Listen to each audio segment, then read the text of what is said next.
Okay, Assalamualaikum semua. Kita di dalam My Forex Journal. Okay, terima kasih kepada mereka-mereka yang setia menunggu, setia masih ada dengan saya, masih ada dalam channel ni. Okay, channel ni cuma analisa saya untuk tiap-tiap minggu. Okay, sebenarnya sebab saya rasa macam kalau saya tak buat something untuk saya punya analisis, ataupun saya tak ada record, nanti saya akan cepat lupa. So okay, so kita sambung untuk minggu ni punya. Saya ada buat analisa untuk Euro AUD, dan sebenarnya saya jangkakan lepas dia buat satu break daripada sini, okay, break kat sini, okay, so dia break, betul dia break, dan saya jangkakan sebenarnya dia akan buat pullback yang kira macam jauh lah, okay. Macam ni saya target dalam 30 ke 40 pip macam tu, saya target di dalam ni. Tapi masalahnya dia dah terus, jadi Euro AUD ni dah berjalan dululah. Jadi kita akan lupakan Euro AUD, okay, lupakan Euro AUD sebab dia tak masuk dalam line, so biarkan. Okay, untuk next is kita tengok NZD USD. Okay, masih lagi belum sampai kat mana-mana kawasan, tapi semalam nampaknya dia dah dia tak lepas lagi sebenarnya ni. Sekejap kita tengok dulu dia dah buat gap untuk semalam, dan hari ni dia dah masuk dalam zone. Jadi apa kita buat, apa yang kita buat sekarang ni, kita masuk dekat H1, kita tengok kat kawasan-kawasan sini lah, okay. If kalau ada peluang untuk kita sell, okay, kita akan sell sebab dia dah ada dekat dalam zone daily, zone daily untuk kita sell. So apakah yang terbentuk? Jadi dia dah masuk down.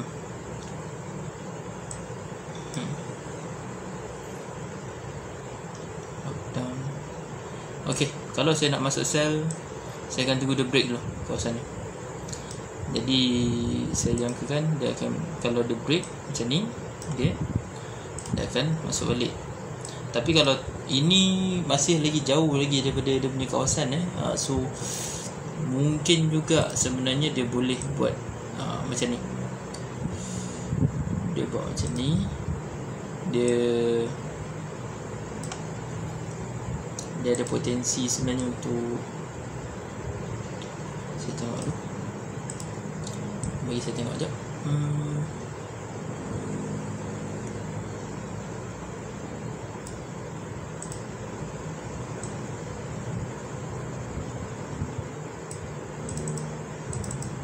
Okay,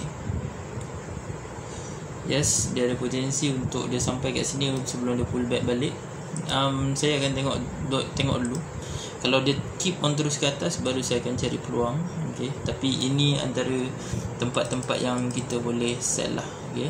Kita boleh sell kawasan ni, okay lah, boleh cantik, boleh sell untuk kawasan ni.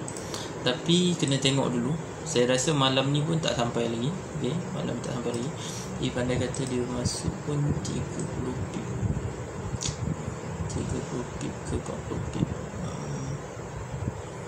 Kawasan ni dah 50 pip, so dan besar SL tu, kan, besar SL tu, so dan kita anggarkan dia ke, saya lebih suka ambil risiko yang kecil-kecil, macam 30 pip macam tu, kan. Okay, kalau anda kata 30 pip, adakah dia dah langgar? Okay, 30 pip 90. Okay, so trade ni bahaya, okay. Jadi saya akan lupakan yang ni, saya tak lupakan yang ni, okay. Saya akan tengok dulu reaksi dia, macam mana, Yang ini kalau anda kata dia break kawasan, break high ni, okay, kita akan perhatikan lagi lah, okay. Tapi kalau dia break bawah ni, okay, kita cari peluang sell. Saya cari peluang sell, sorry, okay. Jadi NZD ni dah settle, okay. Ni NZD betul lah, okay, ni dah settle. Sorry. So next is NZD Canada, okay, masih tak masuk mana-mana zone daily ataupun masuk zone. Ini zone daily, ini tak silap saya zone weekly. Tengok. Okay, zone ni zone apa ni? Tengok sendiri, maki sendiri lupa. Oh, zone daily. Okay. Sorry. So dia menuju ke atas. Ada peluang untuk kita sell, tapi kena tunggu besok macam mana. Okay. Dia kena naik dulu ke atas ni, baru saya setuju untuk sell. Okay. NZD Kanada. NZD Kanada. Okay, settle. NZD Kanada settle. Okay, tengok lagi. Okay, ni untuk daily. Untuk daily baru saya perasan sebenarnya dia ada je peluang untuk kita sell, tapi semalam daily ni candle ni tak habis lagi. Candle ni tak habis lagi, jadi kita masih menunggu candle ni habis untuk kita buy.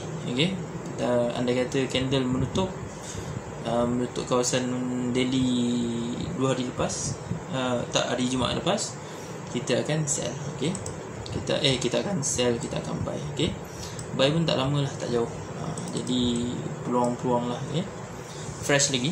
Okay, so ada peluang lah kita untuk AUD NZD ni. Okay, AUD NZD. Apa yang akan saya buat kalau anda kata minggu tu tak ada news yang berkaitan? Okay, news yang saya akan lepak tepi lah. Saya tak buat apa-apa trade. Okay, anda kata AUD NZD, dua-dua pair ni tak ada kena-mengena dekat dalam week tu, tak ada. Jadi saya tak buat apa-apa lah, saya biar je. Sebab kita tak nak ambil risiko. Kita bahaya kalau kita ambil risiko. So dan ni daily. Okay, kita boleh cari peluang buy sikit. Okay, cari peluang buy. Cuba tengok H1.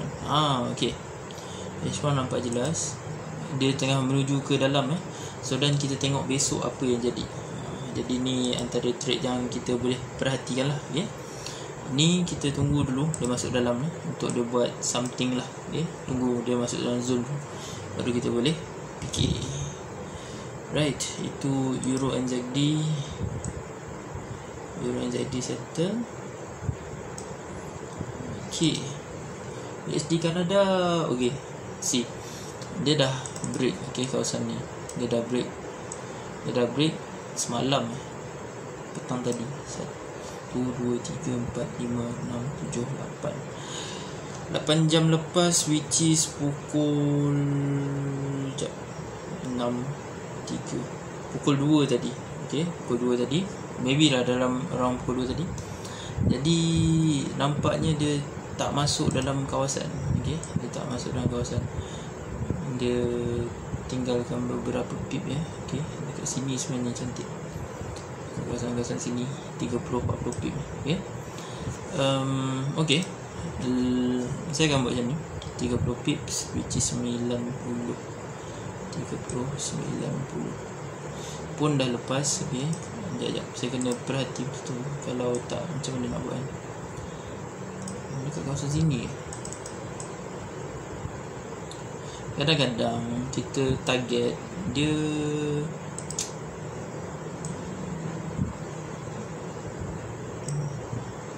kadang-kadang biasa kalau dia nak lari-lari sikit ni. Pasal kalau orang yang trade ni, it's good untuk dia sentiasa ada dengan cat lah. Tapi saya kerja, okay? Saya kerja, so malam je baru boleh tengok cat. Okay,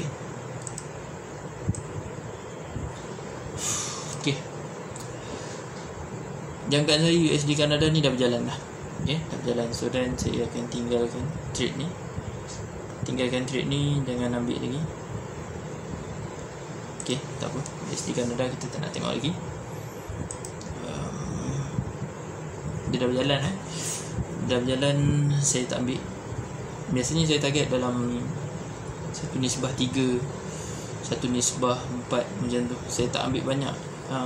Tapi itu pun dah mencukupi. Okay,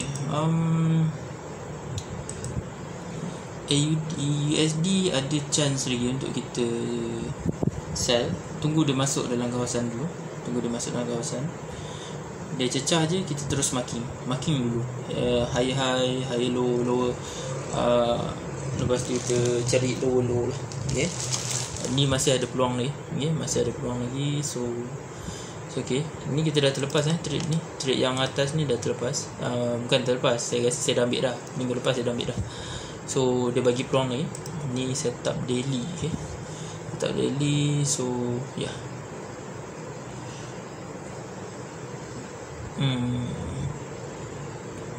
ni sebenarnya minggu lepas punya setup weekly. Okay, so kalau untuk besok dan lusa kita cuba tengok ni setup daily pula. Setup daily biasanya sehari 2 dah settle lah. Okay, kita tunggu dia masuk dalam ni AUD USD, kita tunggu dia masuk dulu. Okay, pair makin berkurangan tu biasalah, kita nak cari pair yang berkualiti lah untuk kita trade. Tak nak lah kita main masuk je kan. AUD Kanada. Okay, AUD Kanada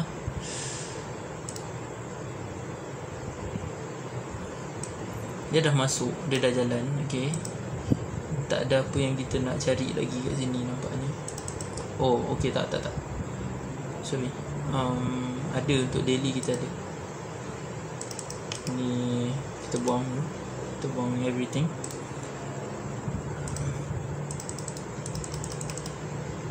Okay, so sebab daily kita ada setup, kita ada tempat yang kita boleh masuk ni. Okay, bila dia dekat sini, okay, apa yang saya biasa buat, saya akan ambil macam ni. Dia kena masuk dulu dalam. Tapi apa sekalipun cubalah buat apa-apa analisa bila dia ada kat dalam zone. Macam minggu lepas ni tak salah saya, nah dia bagi 100 pip. Okay, minggu lepas. So bagi dia masuk dalam dulu. Besok kita akan tengok ni lah, tengok apa yang jadi dekat dia punya dekat chart ni. Sebab kalau nak buy, kalau nak sell kat sini, risikonya adalah kita susah nak nampak pergerakan dia dekat time frame yang lebih besar lah. Okay, so biar dia masuk dulu. Okay, apa-apa hal dia masuk dulu. So then baru kita akan cari trade. Kita akan cari ke AUD Kanada. Tadi AUD apa tadi? AUD USD. Nampaknya dia dah mula masuk kan.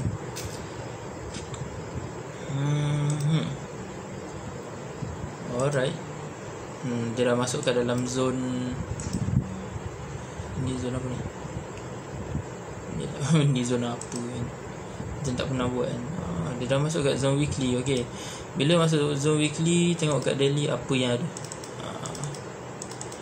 Kecilkan lagi zone kawan-kawan semua. Okay, kecilkan lagi zone, sebab dia ada potensi untuk dia turun lagi ni. Masih ada potensi untuk dia turun lagi. Okay, bila kita marking yang time frame besar-besar tu untuk kalau kita nak buat swing yang panjang lah. Okay, boleh je kalau macam ni kan. Contoh sekarang ni H1 kan, dia dah mula tunjukkan. Kesilapan kita adalah bila kita tengok dekat time frame kecil. Okay, time frame kecil, kita lupakan time frame besar. Kita dah tengok daily, kita dah sedar trade daily, lepas tu langgar SL. Okay, sebab apa? Sebab rupanya dekat time frame besar dia masih ada base yang lagi besar lagi. So kita kena kecilkan lagi lah zone. Okay, kecil lagi zone. Tapi ini kalau mengikut saya lah, semalam tak ada saya, sepatutnya bila dia dah break sini. Okay, bila dia dah break sini, nampak tak saya tanda macam ni? Patutnya daripada sini, bila dia dah break kawasan yang ini, dia kena patah balik. Which is maksudnya dekat sini dia patah balik dan dia turun. Tapi dia tak ikut analisa kita. Tak apa, dia tak nak bagi kita peluang lah. Okay, kita tunggu untuk besok untuk dia masuk kat dalam zone. Okay, besok atau lusa lah. Ini macam ni panjang lagi ni, sebab dia cuba nak tinggalkan shadow ni. So tunggu dia masuk, and after that kita cari trade. Okay, tu biasanya dengan kalau saya trade, saya akan banyak bersabar lah. Euro USD nampaknya dia dah meninggalkan kita. Nampak? Okay, dia dah masuk.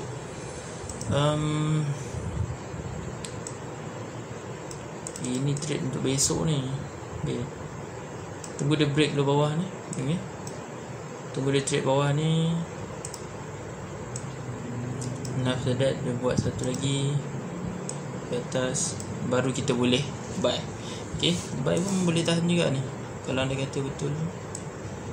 200 pip. Okay, ini kita perhatikan saja. Okay, memanglah kalau betul-betul ikut saya tak weekly memang cantik lah, dia dah masuk dalam. Tapi confirm kan betul-betul. Okay, jangan kita masuk je kan, main masuk je bahaya kawan-kawan. Okay, tunggu dulu besok apa dia nak buat. Biar dia betul-betul kat dalam zone, buat dekat dalam zone. Okay, kita tak nak tersilap. Okay, tu Euro USD bias buy. Okay, GBP JPY bila saya buat trade ni. Oh ya, semalam ada orang request. Okay, macam saya cakap dekat dalam DD, kita tengok besar sikit. Dia dah masuk kat dalam zone. Okay, dia masuk dalam zone. So ni adalah zone ni agak kuat. Okay, sebab dia ada banyak candle kat sini. Ada banyak candle. So banyak candle ni. So masih membuat base lah. Untuk daily, weekly dia tak ada apa-apa sangat. Jadi saya bias untuk buy. Tapi cara saya nak buy, okay, dia kena break dulu atas ni. Dia kena break atas dulu, dan dia kena buat pullback, baru saya masuk. Okay, baru saya masuk. Okay, ni GBP JPY. Saya tunggu dia break dulu atas ni. Itu sebagai confirmation saya lah. Okay, lepas tu dia masuk balik, dan after that dia keluar. Okay, dia ni panjangnya ya Allah.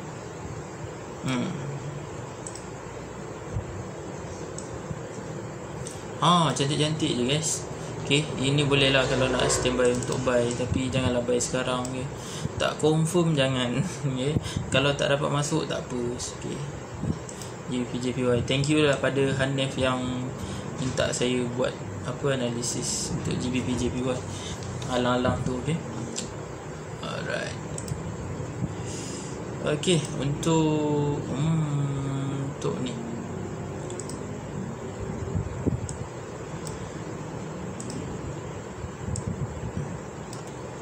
okay, ini dah boleh sell sementara. Okay, sepatutnya sell kat sini. Okay, sepatutnya sell kat sini. It's okay lah. Okay, sekejap saya kira. Sepatutnya sell kat sini 50 kali 53 1,500 150. Supposed to be kat sini. Okay, tapi ni tak cantik guys. So bila dah jadi macam ni, bila dia dah mulakan perjalanan, kecilkan SL. Okay, kecilkan SL.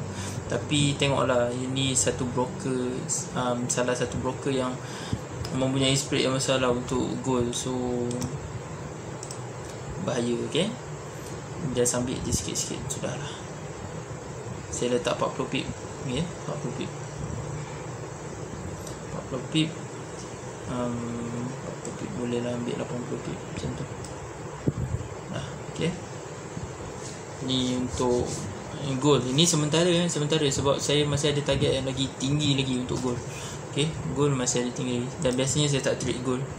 Okay, bukan saya tak suka, tapi macam bahaya sebab kebanyakan broker yang saya ambil spread dia besar. Okay, untuk gold. Jadi it's okay lah. Okay, ni Euro USD tadi dah settle lah. Okay, Euro USD tadi dah settle. It's okay.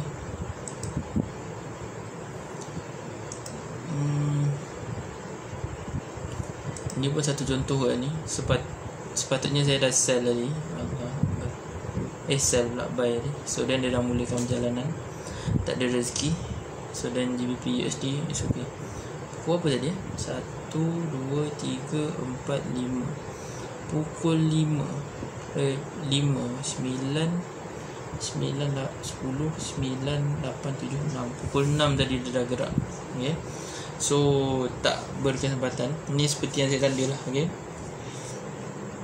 tak ada trade untuk GBP. GBP JPY. Oops. Okay, GBP JPY apa, GBP USD. GBP USD untuk ini candle semalam dah membentuk untuk kita ada satu zone yang baru. Jadi standby lah untuk kita ada dua tempat untuk buy dan sell lah untuk sementara. Ni dia akan main dalam range ni lah. Okay, GBP Kanada ni. So tengok, ada kata besok dia patah balik, kita cari peluang sell. Kalau dia turun ke bawah, kita cari peluang buy. Okay, ini GBP Kanada. GBP Kanada.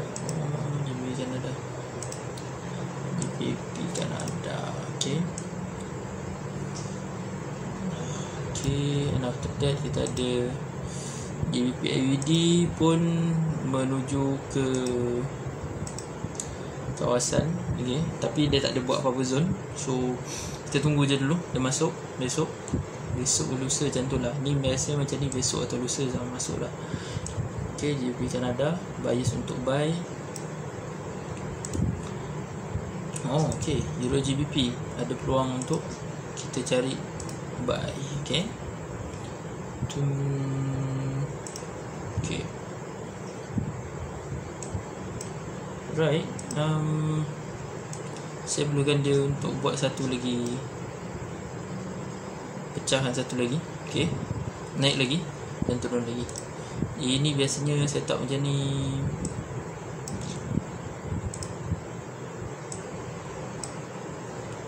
Makan besok lusa macam tu tengok. Okay, hari ni baru Selasa guys, so it's okay lah. Okay, kita